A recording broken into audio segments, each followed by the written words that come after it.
Kepolisian daerah Sulawesi Utara menerima bantuan 1 unit helikopter dan 1 kapal polair yang akan digunakan membantu pelaksanaan tugas operasi Mantap Praja 2020 untuk pengamanan pilkada serentak.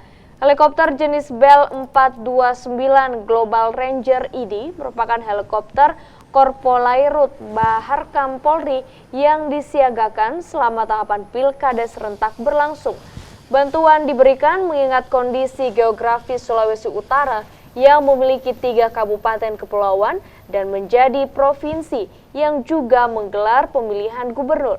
Selain bantuan helikopter, Polda Sulawesi Utara juga menerima 1 kapal polair yang akan mendistribusikan logistik pilkada, terutama di wilayah kepulauan. Kita yang diperbantukan selama pengamanan operasi Mantap Praja Samratulangi 2020 ini, Polda Sulut itu sudah diberi bantuan oleh Mabes Polri terkait yang pertama adalah penyiapan kapal dari Polair. Saat ini kapal dengan ukuran tipe besar punya Polair itu sudah ada di Bitung.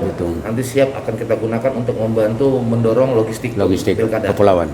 Yang kedua adalah bantuan helikopter yang kita minta untuk mendukung pelaksanaan pengamanan pilkada.